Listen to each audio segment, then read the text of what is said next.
அஸ்ஸலாமு அலைக்கும் காய்ஸ். இன்னொரு நல்ல ஒரு கணக்கில் சந்திக்கிறதுல மிகவும் சந்தோஷப்படுறேன். வாங்க கணக்குக்கு போகலாம். 37 தர 60 கீழே 555 இப்படி ஒரு கணக்கு ஒன்று தந்திருக்கிறாங்க. ஸோ இந்த மாதிரி கணக்குள் வரப்போக்குள்ள நாங்கள் சில உண்மையான விஷயங்கள் தெரிஞ்சிருக்கணும்.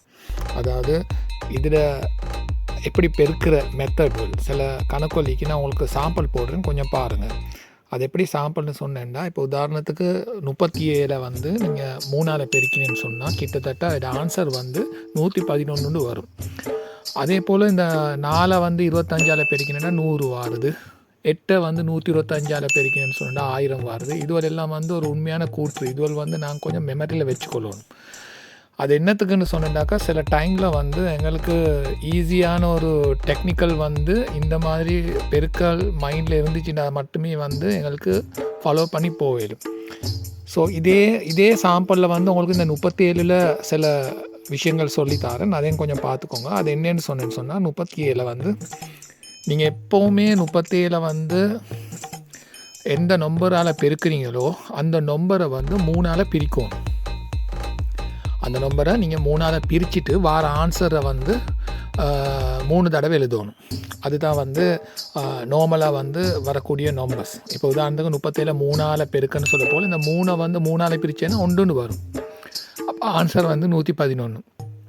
இப்போ நீங்கள் சில சாம்பிள் போட்டிங்க பாருங்கள். இந்த 9ன்னு போட்டிக்கிறாங்க. இந்த 9 3ஆல் பிரிச்சேன்னு சொன்னேன்னாக்கா 3 வரும்.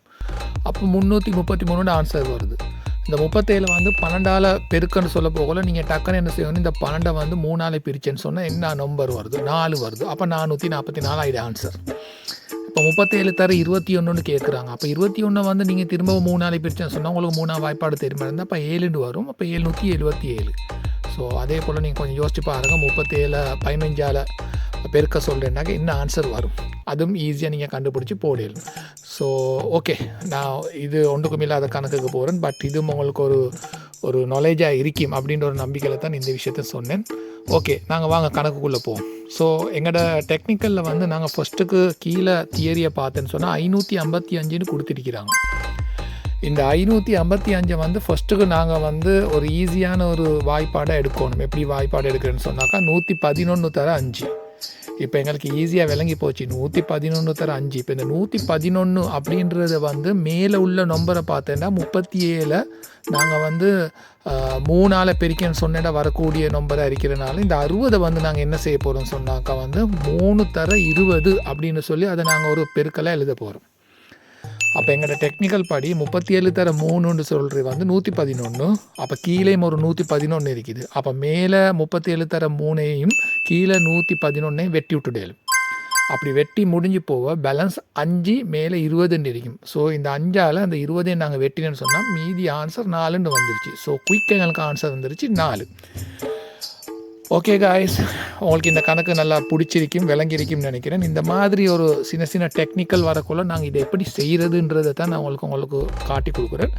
ஸோ இதை நாங்கள் ப்ராக்டிக்கலாக செய்ய போக்குள்ள இன்ஷா அல்லாஹ் உங்களுக்கு இன்னும் மைண்டில் டெவலப் ஆகும். இந்த மாதிரி ஐடியாஸ் உங்களோட ஃப்ரெண்ட்ஸ்களுக்கு யாருக்கெல்லாம் கொடுத்தா ஓகேன்னு படுதோ அவங்களுக்கு இதை சென்ட் பண்ணுங்கள். அப்போ அவங்களும் இதை பற்றி கொஞ்சம் தெரிஞ்சு ஐடியாவில் அவங்க படித்து கொள்வாங்க. இன்ஷா அல்லாஹ் நான் அடுத்த வீடியோவில் இன்னொரு நல்ல கணக்கோடு சந்திக்கிறேன். அஸ்ஸலாமு அலைக்கும்.